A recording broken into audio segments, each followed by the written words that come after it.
Friends, आप सब कैसे हो? आशा करती हूँ आप सब अच्छे हो, मस्त हो, लाइफ को अच्छे से एंजॉय कर रहे हो। आज की हमारी स्टोरी है सुपर लेडी अनिका की। बिना किसी देरी के वीडियो को स्टार्ट करते हैं। वीडियो पसंद आए तो प्लीज़ लाइक से सब्सक्राइब और कमेंट कर जरूर जाना। Thank you friends. Anika Preeti जल्दी से अपनी कैबिन की तरफ अपने कदम बढ़ा देती हैं और चलते चलते अनिका अपना फ़ोन निकालती है और फ़ोन डायल कर देती है। कुछ टाइम बाद दूसरी तरफ से भूमि फ़ोन को उठाती है। अनिका भूमि से कहती है कि हमें पास वाले जो आशा मारवा का विला है वहाँ पर जल्द से जल्द पहुँचो। मैं भी अभी प्रीति के साथ वहीं पहुँच रही हूँ। अनिका जल्दी से प्रीति को बोलती है फाइल को अपने पास लो, क्योंकि अनिका के कैबिन में भी वो फाइल रखी थी रिपोर्ट्स वाली, उनको अपने पास लेती हैं और जल्दी से अपनी गाड़ी की तरफ बढ़ जाती हैं। कुछ टाइम बाद ही अनिका अपनी गाड़ी में बैठ चुकी थी और साइड सीट पर ही प्रीति को बिठाया था। डॉक्यूमेंट्स जितने भी थे, रिपोर्ट्स प्रीति ने अपने पास ही रखी थी। कुछ टाइम बाद ही उन दोनों की गाड़ी आशा मारवा के विला के पास जो नदी थी वहां पर पहुंच जाती है। तो दूसरी तरफ भूमि भी वहां से निकल लेती है, लेकिन जब भूमि वहां से निकलती है तो कुटिल भास्कर भी कहता है कि भूमि मैं भी तुम्हारे साथ चलूंगा।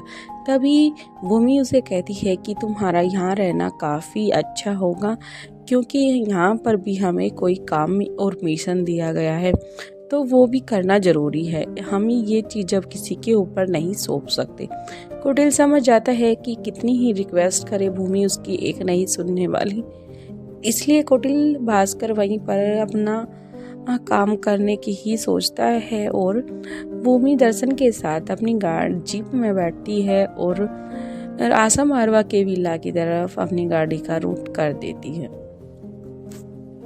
अनिका प्रीति तो पहुंच चुके थे पहले से ही। दोनों नीचे उतरते हैं, दोनों हाथों में हैंड्स अनिका प्रीति दोनों अपनी जो रिपोर्ट्स थी उनको अच्छे से सेफली अपनी गाड़ी में रखते हैं। गाड़ी को लोग लगाकर साइड में आशा मारवा के विला की तरफ ही वहाँ पर छोड़कर अनिका आ जाती है, क्योंकि प्रीति पहले ही नदी की तरफ जा चुकी थी। अनिका भी उसके पीछे पीछे ही पहुँच जाती है। तभी प्रीति कहती है कि दीदी अभी आप गाड़ी को पार्क कर के आ गई, अभी तो आप गाड़ी लेके आ गए थे। तभी अनिका कहती है कि जब हमें कोई काम दिया गया हो या फिर हमारे सामने कोई मिशन हो तो हमारा बस उस पर ही फोकस होना चाहिए, ना कि हमारे आसपास कौन सी चीज़ क्या घटित हो रही है।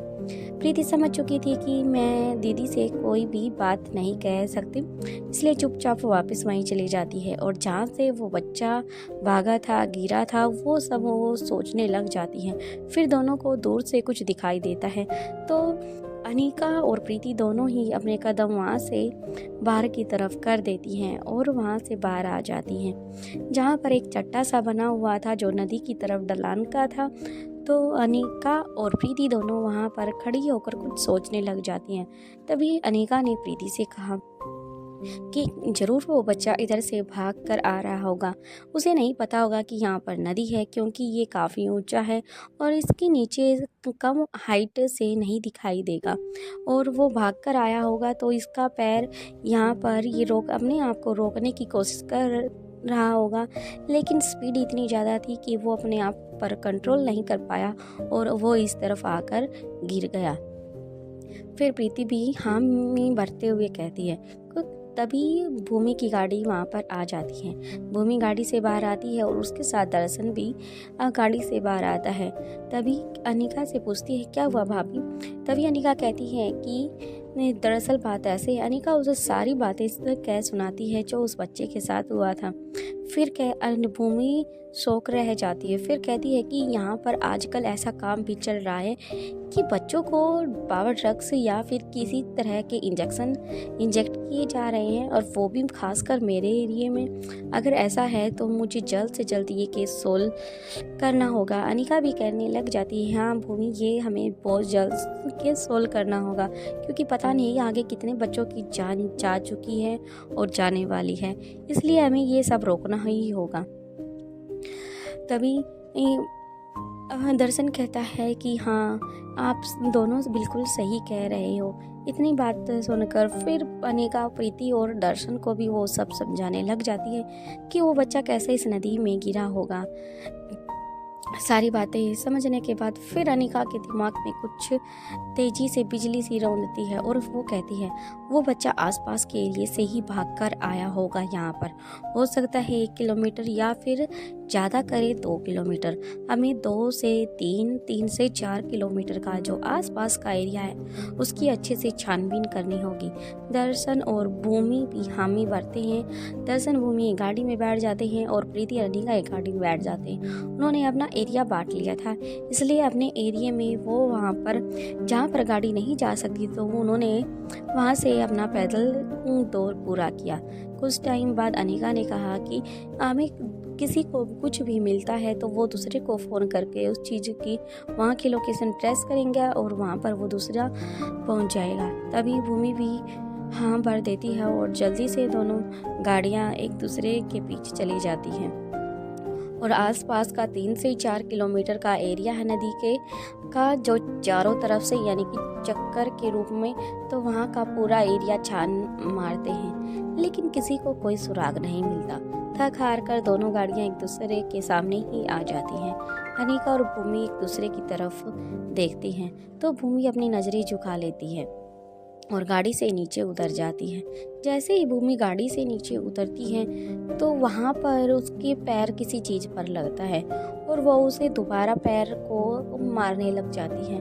तो जैसे ही वो पैर को मारती है तो वो देखती है कि वहाँ पर कोई लोहे नुमा नीचे की तरफ दरवाज़ा बना हुआ था या फिर या कहें कि अंडरग्राउंड कोई दरवाज़ा है। फिर जल्दी से अनिका को भूमि कहती है कि देखो जल्दी आओ अनिका, यहाँ पर देखो मुझे कुछ मिला है। तो जल्दी से अनिका और प्रीति, दर्शन तीनों ही भूमि की आवाज़ सुनकर जहाँ पर भूमि ने पैर लगाया था वहाँ पर देखने लग जाते हैं। दर्शन और भूमि झट से उस दरवाजे को उठाते हैं तो वहाँ पर काफ़ी सुरंग सी बनी हुई थी या कहीं कि अंडरग्राउंड कोई रास्ता था, इसलिए बिना सोचे समझे अनिका उसके अंदर कूद जाती है और आगे की तरफ चलने लग जाती है।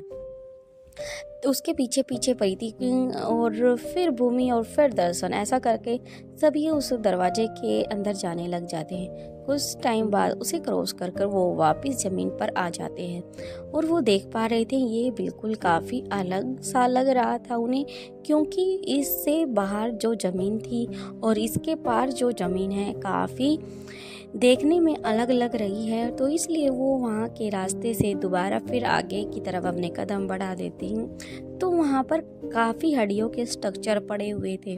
तो अनिका उन्हें छू कर महसूस कर पा रही थी ये ज़्यादातर बच्चों के ही थे, क्योंकि उनके कंकाल बिल्कुल बच्चों के जो कंकाल होते हैं, बोन्स होती हैं, उनसे काफ़ी मेल खा रहे थे। उनका फेस की बनावट, उनकी हड्डियों की बनावट सब बच्चों से मैच हो रहा था। तो अनिका को देखकर बिना देखे ही अनिका ने सभी को बता दिया था कि ये बच्चों के हड्डियों के स्ट्रक्चर हैं, तो इसलिए सभी को अलग अलग होकर चलना होगा और संभल कर ही चलना होगा। फिर अनिका और प्रीति और भूमि और दर्शन दोनों एक दूसरे के साथ मिलकर पेड़ बनाकर आगे की तरफ अपने कदम बढ़ाने लग गए। वो एक बार पेड़ के पीछे छुपते, फिर थोड़ा हल्के से देखते, फिर एक दूसरे को इशारा करते आगे बढ़ने का। सबसे आगे अनिका ही थी और प्रीति का हाथ पकड़कर ही चल रही थी। दोनों चलते चलते वहाँ पर एक अंधेरा, काफ़ी अंधेरा फैला हुआ था, सन्नाटा था। वहाँ पर आराम से छुप कर देखने लग गए। वहाँ पर उन्होंने देखा कि यहाँ पर एक गाड़ी थी जो अनिका ने, जो चिन्ह अनिका को बार बार याद आ रहा था, वो चिन्ह उस गाड़ी पर बना हुआ था। अनिका को देखकर समझने में बिल्कुल भी देर नहीं लगी कि ये चिन्ह तो वही है जो अनिका कल से सोच रही है। इसलिए अनिका चुपचाप आराम से वहीं खड़ी हो जाती है और भूमि की तरफ भी इशारा करती है कि आराम से जहाँ पर वो छुपी रहो। तभी वो गाड़ी वहाँ से निकलकर आराम से कुछ टाइम बाद ही वहाँ से गायब हो जाती है। खुद अनिका भी ये देखकर काफ़ी हैरान थी कि अभी जो गाड़ी खड़ी थी और अभी वो कुछ कदम ही चली है लेकिन वो नज़र नहीं आ रही। फिर अनिका आराम से सोचने लग जाती है खड़ी खड़ी कि जैसे हम यहाँ पर पहुँचे हैं, यहाँ से बाहर निकलने का रास्ता भी आसपास से 1-2 बनाए होंगे, ताकि यहाँ से गाड़ी या फिर किसी तरह का कोई सामान बाहर से अंदर से बाहर लेकर आया जा सके। जिस दरवाजे से हम आए हैं क्या पता वो एक अलग किसी तरह के काम के लिए बनाया गया हो, क्योंकि वहाँ से गाड़ी या फिर कुछ सामान तो लेकर अंदर नहीं आया जा सकता। फिर अनिका चुपचाप आराम से खड़ी हो जाती है और वहाँ पर देखती है कि बहुत सारे व्यक्ति थे। सभी ने बिल्कुल जानवरों की खाल जैसे ही कपड़े पहने थे, बस उनकी आंखें दिखाई दे रही थी। अनिका बस किसी मौके का इंतजार कर रही थी। तभी एक व्यक्ति उधर की तरफ से आजू बाजू होकर देखने लग जाता है। क्या किसी प्रकार का कोई गड़बड़ी तो नहीं है? अनिका समझ चुकी थी ये पहरेदार इन्होंने रखे हुए हैं, इसलिए अनिका जल्द से जब वो पहरेदार अनिका की तरफ अपने कदम बढ़ाने लग गया तो जैसे ही वो मुड़ा, अनिका ने जल्दी से उसको गर्दन से दबोचा और उसको एक्यूपंक्चर की कुछ ट्रीट दे दी और वो जैसा था बिल्कुल वैसा एक जिंदा लाश हो गया। और नीचे की तरफ अनिका ने उसे गिर दिया और जो उसने कपड़े पहने थे वो अनिका पहन लेती है। पहनने के बाद प्रीति को कहती है कि तुम भूमि के पास जाओ और वहाँ पर खड़ी हो जाओ और मेरा यहाँ आने तक का वेट करो, क्योंकि आगे काफ़ी खतरा हो सकता है। मैं नहीं चाहती मेरे साथ कोई जाए। लेकिन भूमि अनिका की तरफ देख रही थी और अनिका भी उसकी बातों को समझ पा रही थी। भूमि अनिका से कह रही थी कि मैं भी तुम्हारे साथ चलना चाहती हूँ, प्लीज़ मुझे भी चलने दो, लेकिन अनिका ने मना कर दिया।